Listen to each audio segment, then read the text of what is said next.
This video is sponsored by NordVPN. After years of building high-end smartphones, Google has landed and its current Pixels are really worthy competitors to the iPhone. In fact, one might argue that Google has finally built its version of the iPhone, and that's exactly what I want to talk about today.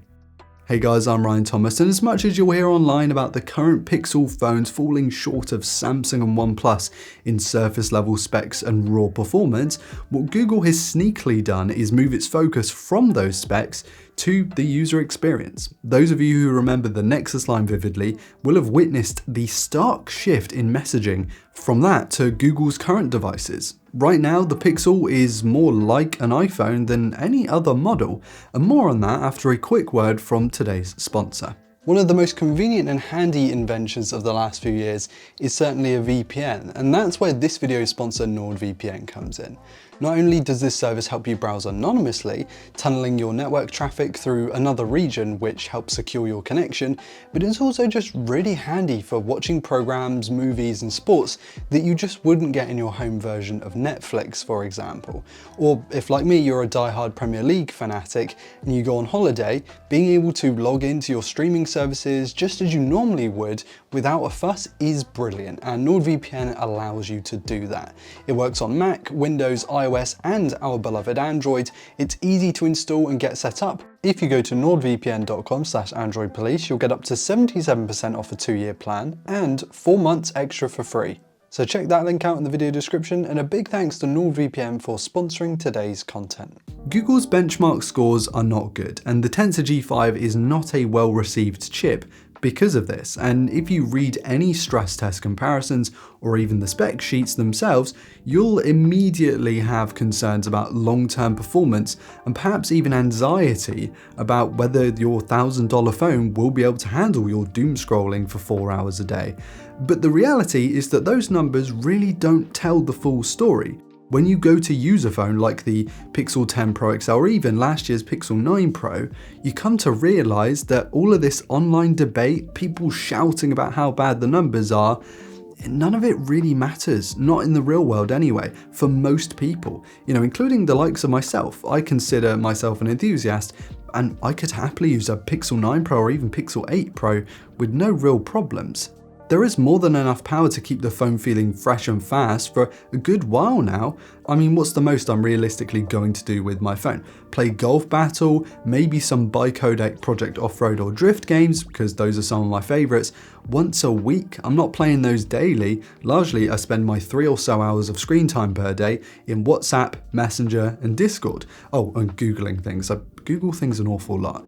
And when you only have to push your phone this much, there really is no concern or slowdown for performance in the Pixel. When I review phones, I tend to push them to their limits to find out what they can really do, but most people aren't going to be doing that. Most people just want to be able to watch short form video, post to Instagram, and actually that's where this phone really comes into its own.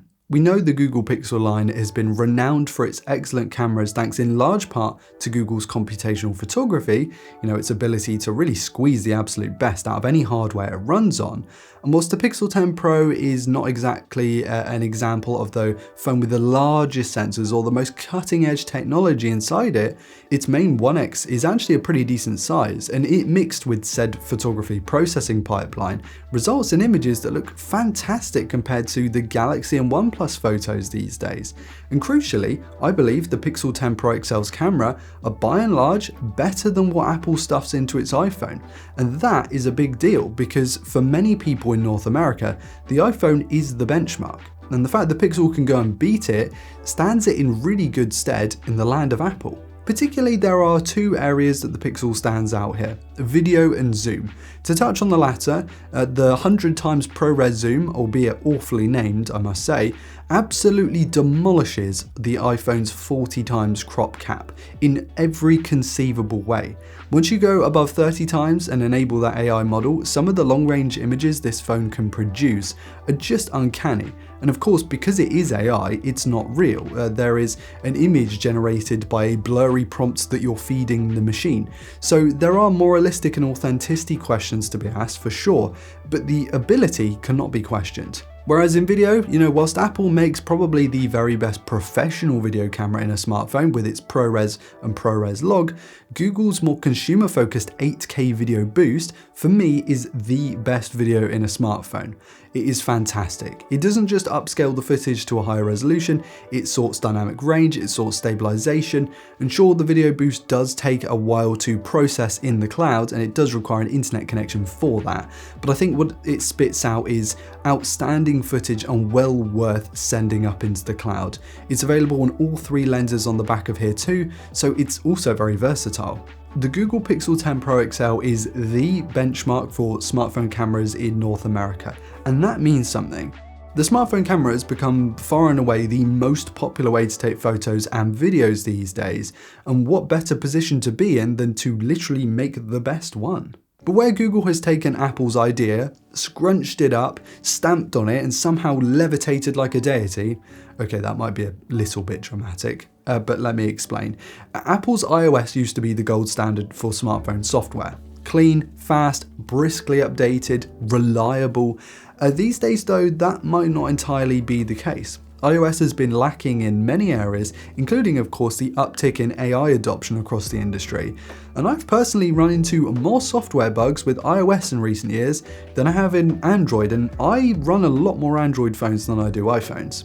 And at the same time, Google has slowly been building its Pixel brand as the phones that can do magic, the phones that can do it all, and it's working. Pixels are becoming more and more popular, and I believe that much of that has to do with Google's messaging in its marketing.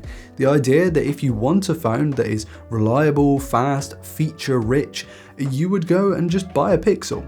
Google's TV ads are proof of this, with most of them just being plainly focused on what the Pixels can do in the software with camera tools and the likes of Google Gemini, the AI hub of your phone. This was very much likely the vision of what the company had when it released Google Assistant back in the day, only Gemini is bringing that to reality. And compared to Apple's AI feature set right now, Gemini is just a whole new level. Google's Pixel 10 series is one of the best lines of smartphones we have access to here in the West, particularly in North America. Sure, they can't compete on a spec sheet or a benchmark chart, but from a holistic point of view, when talking about a total package that can do exactly what you need, and even quite a bit more than that, this is the de facto Android for me.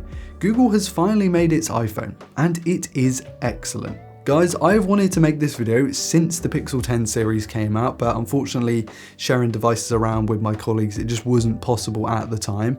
There are many reasons why you wouldn't go and buy a Pixel. There's a time and a place for raw performance and battery life for sure, for massive sensors, you know me, for foldable screens, super fast charging.